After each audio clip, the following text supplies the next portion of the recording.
Hello, Grebos, and welcome back to Downloadable Content. We are in for an amazing surprise today because the Warp Frog team in Blade and Sorcery has announced that on November 4th, a Quest 2 version called Blade and Sorcery Nomad is coming out, and that is freaking amazing. If you don't know, the Quest 2 is a standalone headset that does not require a PC. So why is this important? Well, my friends, let's dive in and take a look at all the reasons of why this is important. The first thing to point out is that yes, November 4th is when Nomad will launch and will be available on the Quest store. So have you ever wanted to play Blade and Sorcery in your backyard, on a soccer field, or in some random part of the world? Well, now you can, completely wireless. Imagine just seeing a lunatic with a headset on, just like jumping around and doing stuff. And by the way, that lunatic will be me. So they posed the question, how is this possible? And honestly, it is absolutely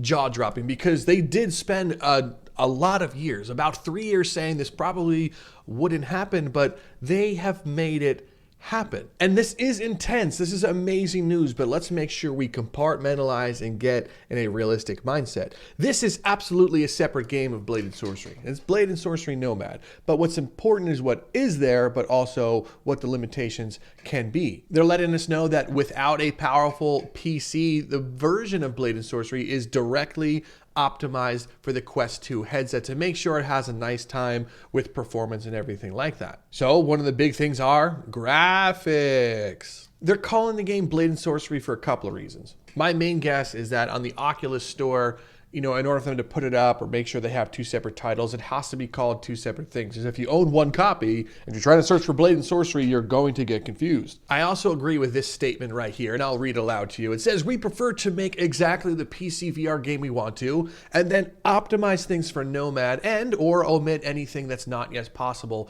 for the Quest 2 tech-wise." Here's why it's important.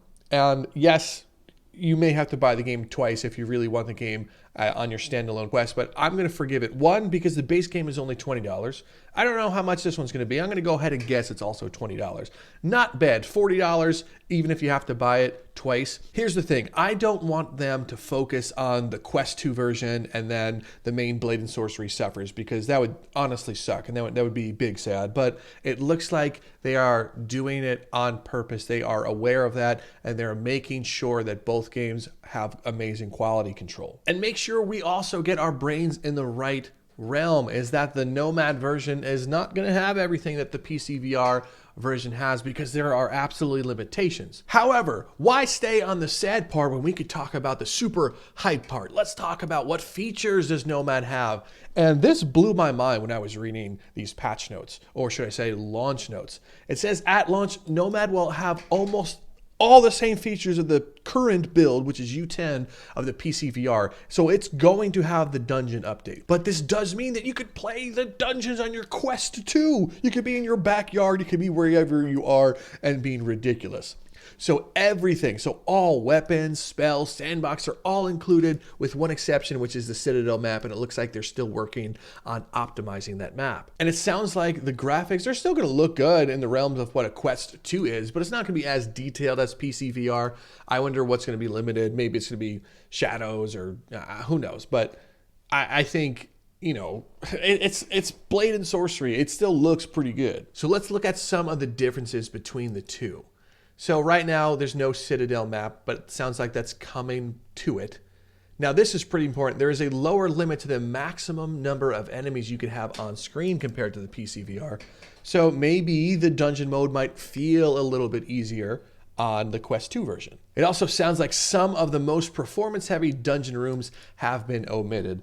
So we know that the dungeon run, for the seeds, I should say, for the most part, are kind of randomly generated based off of certain, modules that they have pre-built. But it sounds like they're removing some like the most intense ones, because I've seen some pretty intense ones even on my own PC. And this next part is really why I love the Warp Frog team so much, is because they don't treat us like children. So let's read this. The NPC wounds and bloods on weapons are still experimental, meaning they're not officially in the game, even in the PC VR version of it. However, they have been disabled by default, as it causes a bit of lag on hit. Now here's the "we don't treat you like children" part. Read this. You can enable the option at your own peril. If you still really want it and you're really sad about it, like I'm kind of sad that, you know, decals aren't default for blood and effects for my spells, but, you know, I could live without it. It says we hope to be able to fix that and make it default at some point. I trust them. I'm just going to give a blanket. I trust them because I know that they're going to make it good. I know I said this before, and the question is, will there be modding? I may have spoke too soon and said, no, there won't be modding, but turns out, yes, exclamation point, there will be modding. So let's look at that one and analyze what that can be. So we know that modding is a huge part of Blade and Sorcery. I mean, honestly, it was built to be modded from the ground up. So it's exciting to know that we'll be able to use mods and they will install the same way as your PSVR and just as easily. This next part is very important. This is from the modder side of it to, you know, the people downloading the mods. So when you're downloading the mods now, I assume it's going to be still from the Nexus portal. There will be different versions of mods. They will have to make a Quest 2 version of the mod itself.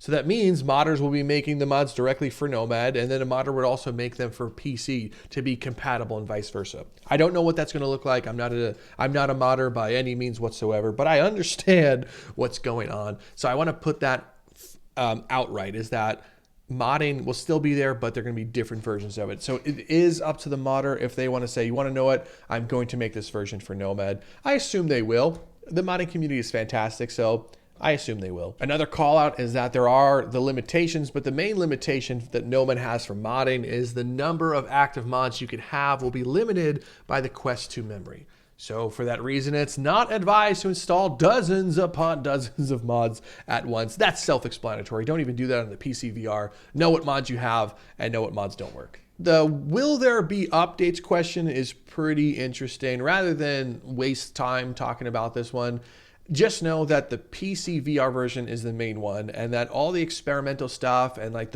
maybe the 10.3s and the 10.7s, whatever it's going to be, will come to PSVR and might not make it to the Nomad version while it's in its, let's say, beta stage. So let's say they're working on U11 and we're out to 10.7 on PSVR. It's not going to come to the Nomad version until U11 is ready to launch. It just sounds like they're going to get the updates when they're going to be full updates. It's not going to be like, here's 10.3, we changed this one. So don't expect that. Here's a bit of sad news for all of you other Questies out there for Quest 1. It is not coming to the Quest 1. It has to be the Quest 2.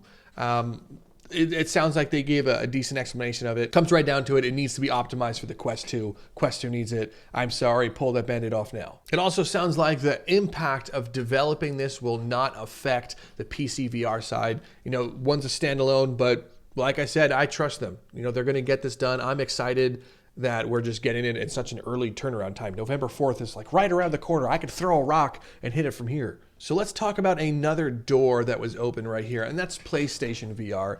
It has a couple of blurbs about it. So if the regular PlayStation VR, i.e. the one for PlayStation 4, no, just stop talking about it. Not going to happen. Their controls on the PlayStation 1 are terrible. The headset's terrible. The FOV, terrible, terrible, terrible. However, let's move on to the PlayStation VR 2. And the controls, if you haven't seen this one, I'm not going to do a deep dive right now. I'm just going to, basically talk about it. The PlayStation VR 2 for the PlayStation 5, those controllers will kind of look and feel more like the Oculus controllers and have better performance and resolution. So it sounds like it may still be too soon for them to talk about it, but they're definitely interested in getting Blade and Sorcery to the PlayStation side of things. And, they're going to have to work with Sony and do a bunch of things, but it sounds like the Blade and Sorcery will work with what the PlayStation's architecture is and going to be. Well, Greebos, that is it for today's video. We had a surprise announcement today. This one dropped. So take a look. Let me know what you think in the comment section down below. Join the Discord and let's talk about it. And of course, make sure you go ahead and buy this game on November 4th. Let's support the devs and their community. They're bringing us a wonderful, wonderful game, and I'm super excited. Thank you so much for stopping by and watching. I'm Rob from Downloadable Content, and other than that, I will see you, well, in the next video.